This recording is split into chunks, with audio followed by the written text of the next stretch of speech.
All right, everyone. So today, this video is going to be on actually one of the videos I've been really anticipating.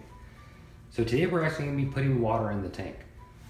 So in doing this, what we want to make sure that we've done by now, obviously you can do it later, but this is the way I do it. Make sure your rock scape is done. Make sure your sand is good. Make sure your whole mechanical filtration is set up in the back, your pump, your heater and all that. Make sure all that's taken care of. And pretty much the way you want to do it is, the way I'm going to do it today is just pour the water on the rock. Obviously, because if I do it on the sand, I don't want to stir up too much dust. And that's pretty much it. And it's also kind of critical that you're aware of how much, even though this is a 15-gallon tank, it'll hold 15 gallons of water, but that's without the rock, without the sand. So you want to take into consideration how much water you put in. And the reason for that, there's certain coral foods, there's other supplements, there's dosing that pretty much is done by how many gallons are in the water. Not how much your tank is rated for, but how much of actual water is in your tank. So I'm going to pay very close attention, and I'll be able to let you guys know exactly how much water this tank ended up holding. So as far as salt water is concerned, you can get it from an LFS, but if you do get it from an LFS, guys, I highly recommend you not to get their, what do they call it? The salt water that's from the ocean, or they call it from the ocean. I mean, I don't want to get into too detail why I don't like that, but there's a lot of reasons I don't like that. I mean, if that's all you have, great. You're probably still going to have a really good tank, but if you can go to an LFS that premixes Red Sea, Fritz, or I forget the other one, Oceans, oh shoot, I forget the brand of it. It will come to my head later, but if you can get something that's premixed, a name brand salt, that is the way to go. Of course, if you really want to get into the hobby, ideally you want to mix your own salt. At the very least, just go get the RODI water. If you are mixing your own salt, you don't want to do it with tap water, get RODI water from an LFS, and you can mix it on your own. And that's I actually mix my own salt. But like I said, at the very least, get a name brand pre-mixed from your LFS. So we're gonna try, these are the first drops. This is actually pretty exciting. First drops of water. You can see we're getting it on the actual rock.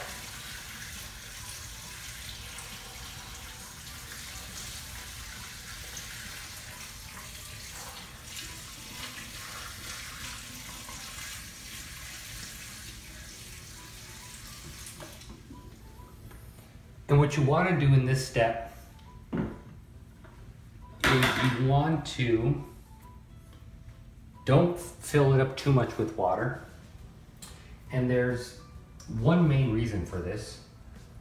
Obviously, we want to make sure the tank is not leaking.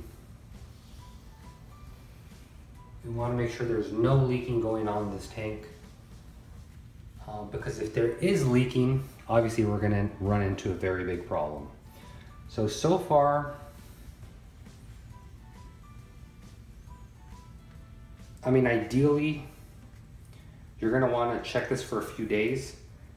I'm not gonna lie, on my JBJ 45, I just put in the water and I didn't have any problems, but that's not saying that it may not happen in the future.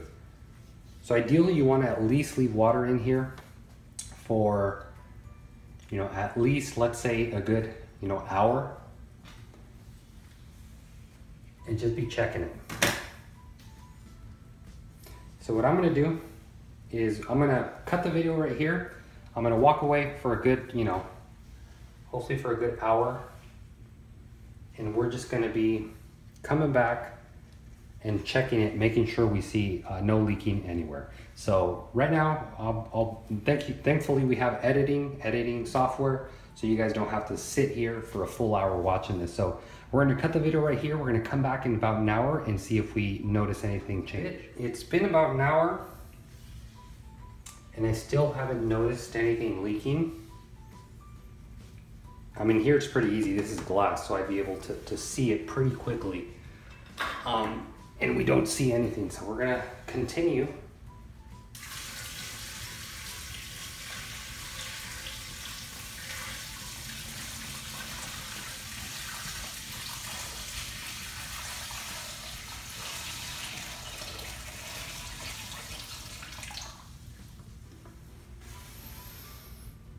and I'm still monitoring it. I'm still making sure we're getting no leakage at all whatsoever.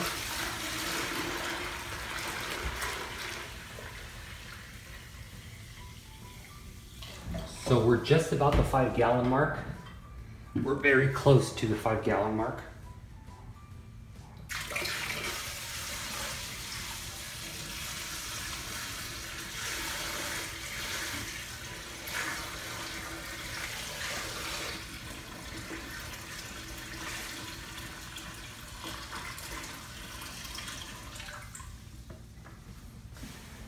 And still, you can still see even in between these fillets, I'm still checking it. And the reason why I'm still checking it, because as you add more water, there's more pressure on the glass wall.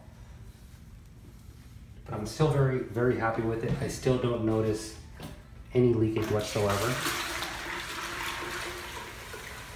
And but believe it or not, guys, this is between this and aquascaping, this is by far, it's very exciting for me. You probably can't hear it in my voice, but you don't know how excited I am right now putting water in this tank.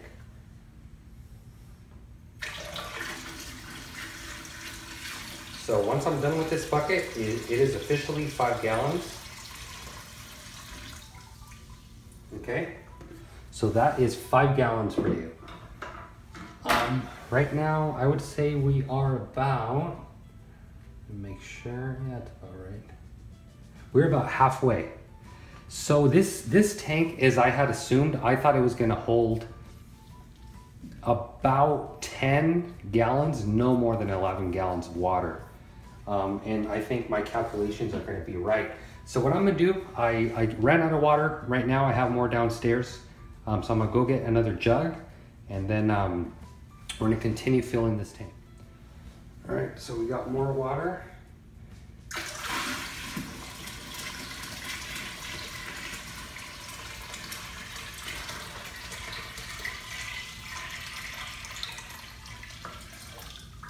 Okay.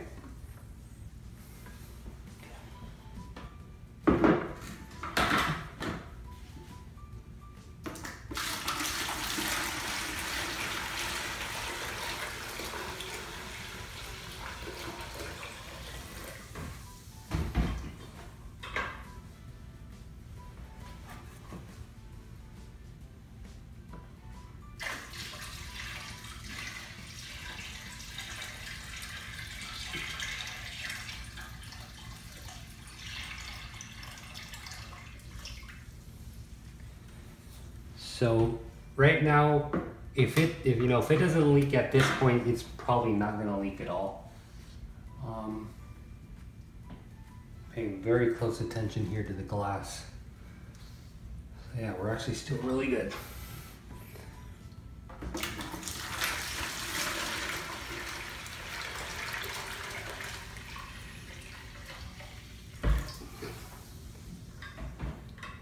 We're really, really good. So.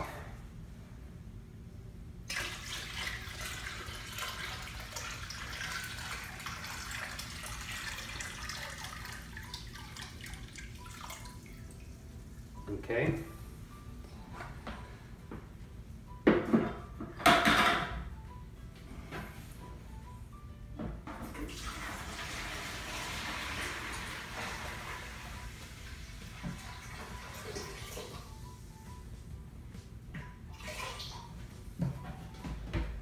All right, so we are officially, as soon as we're done with this bucket, 10 gallons.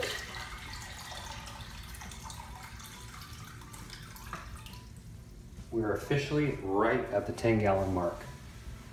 So again, just looking at everything here. Okay.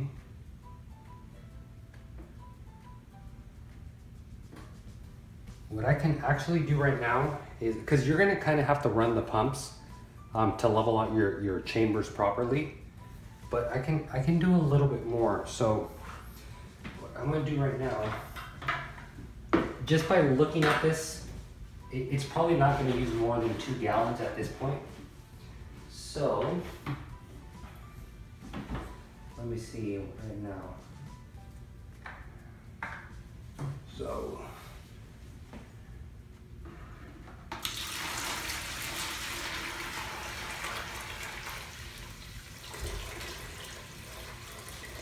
okay. So on my bucket, I have a little gallon mark right here. So far we're 10 gallons.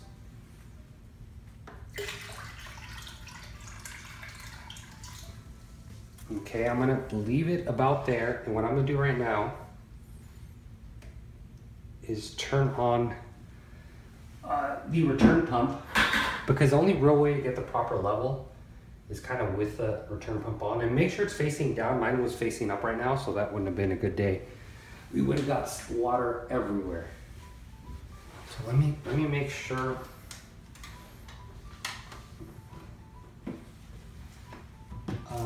Yeah, see, I didn't even undo the what do you call it? The detector yet. Okay, so you can see the tank running right now. And if you pay very close attention to the first chamber, you're gonna notice that when you turn the pump on, the level of the first chamber falls. So and you can see right now it's running dry. So we're gonna finish adding the rest of the gallon.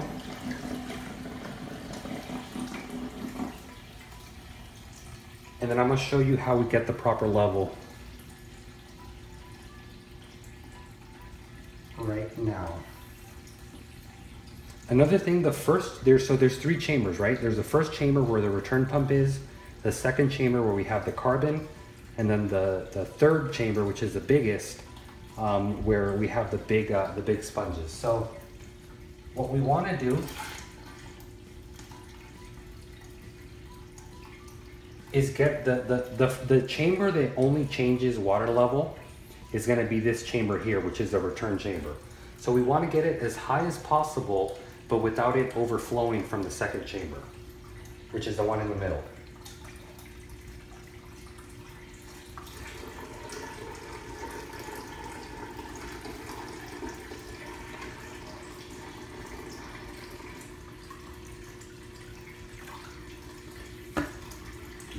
You can see the filter cloth all puffing up because it hasn't gotten water in it.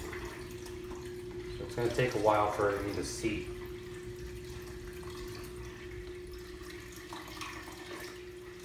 But pretty much you don't want it water falling into the return chamber because that's just going to create bubbles. So you can see this step here is a little bit more critical than the rest because you got to be paying attention to the level.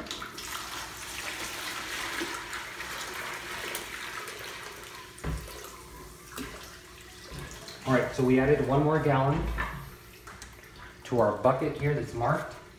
So I'm gonna go ahead and put that in, not all of it. And I'm gonna wait for the chamber to kind of like overfill.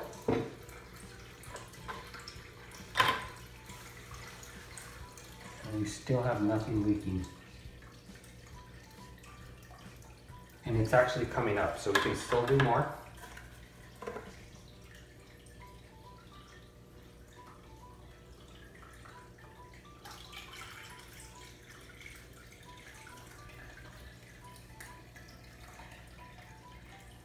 Okay, I can see the chamber is starting to, okay, there.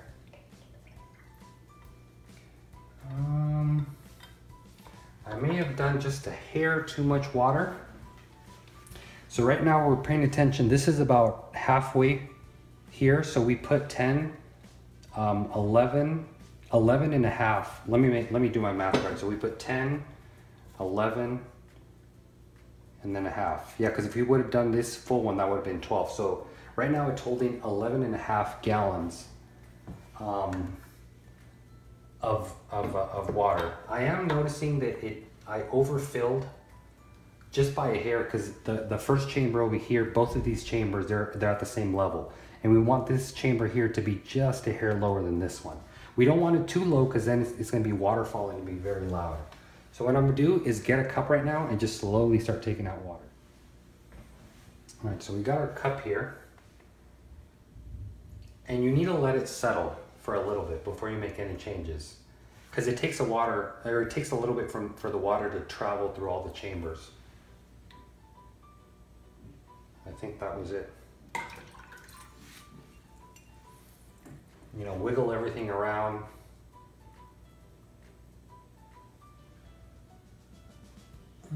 I think I could go just a hair lower. I think this cup should do it. Let me touch it in there.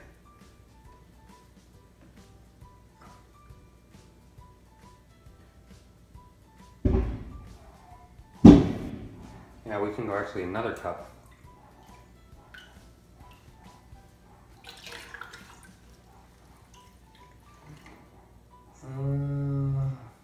One more cup and I think we're done.